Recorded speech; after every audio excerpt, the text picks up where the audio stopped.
1975 रात के अंधेरे में श्रीमती इंदिरा गांधी जी के नेतृत्व में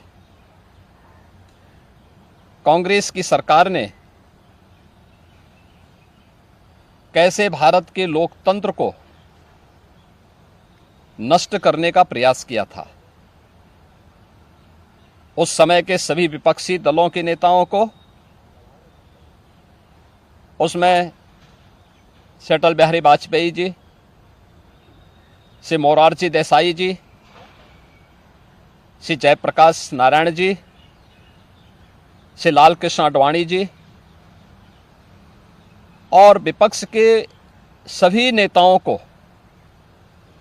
बंद करके लोकतंत्र के गले को पूरी तरह घोंटने का प्रयास किया था। आज जब 50 वर्ष के उपरांत हम इमरजेंसी की उन यादों को स्मरण करते हैं तो स्वाभाविक रूप से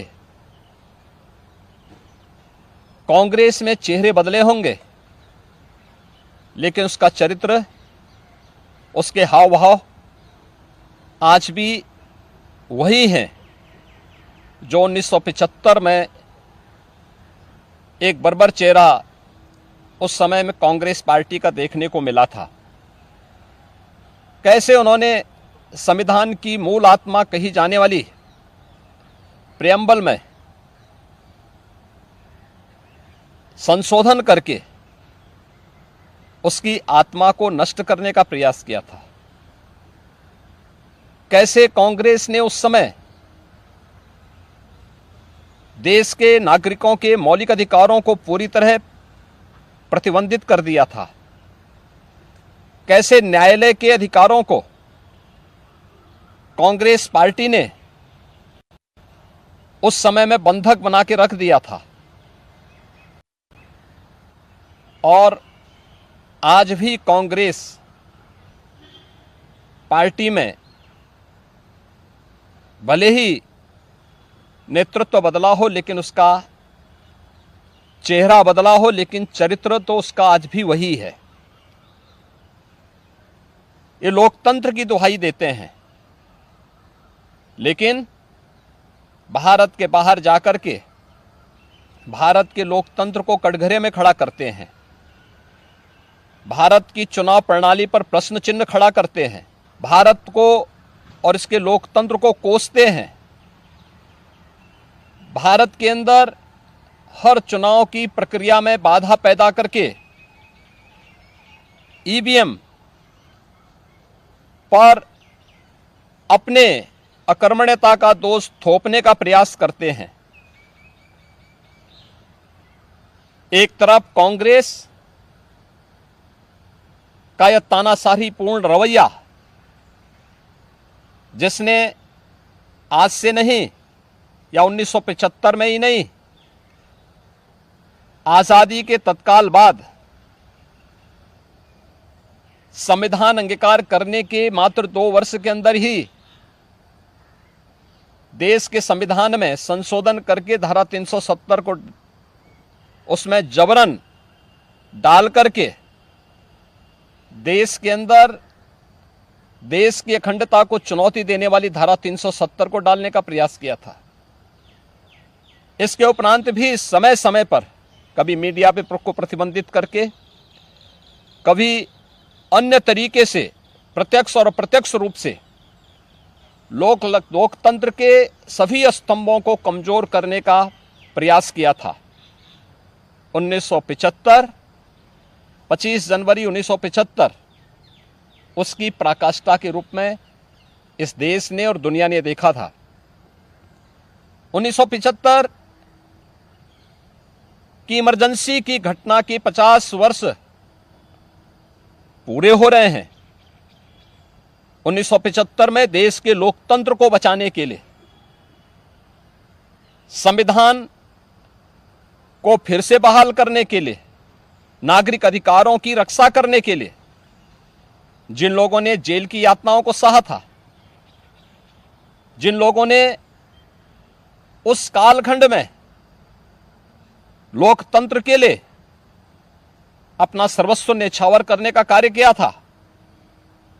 हमें आश्चर्य होता है कि उनकी वर्तमान पीढ़ी उसी कांग्रेस की गोद में बैठ करके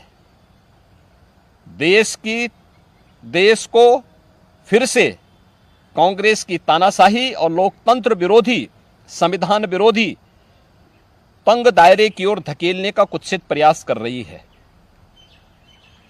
कांग्रेस आज भी उसी रास्ते पर चल रही है और उसी का परिणाम है। जहां भी कांग्रेस नेतृत्व की सरकारें हैं, उनका रवैया, उनके कार्यप्रणाली, उनके द्वारा किए जाने वाले कृत्य इस बात के उदाहरण प्रस्तुत करते हैं। उनके जो सहयोगी हैं, बंगाल में टीएमसी है, केरल के उनके सहयोगी हैं, या तमिलनाडु के उनके सहयोगी हैं, या कांग्रेस नेतृत्व की सरकारें जहां कार्य कर रही हैं, उनकी कार्य पद्धति को आप देखें।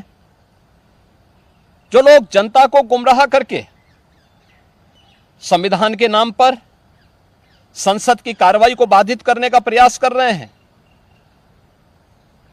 वे लोग कभी अपने गिरेबान में भी झांक के देखें। क्या उन्होंने सही मायने में संविधान का पालन किया था?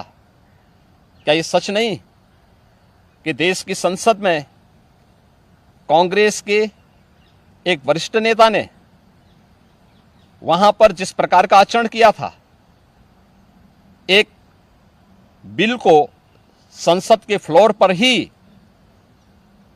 किस तरीके से अपमानित करने का काम किया था, वहां फाड़ने का काम किया था, ये क्या किसी से छुपा हुआ है? या अन्य अनेक ऐसे कृत्य जिसने लोकतंत्र को कमजोर किया है और लगातार देश के लोकतंत्र को कमजोर कर रही है, ये सभी कांग्रेस के वे कृत्य हैं जिसके लिए कांग्रेस को यह देश कभी माफ नहीं करेगा।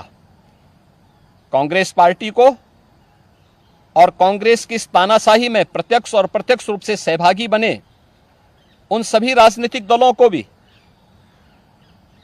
जिनका उदय ही देश के अंदर कांग्रेस के खिलाफ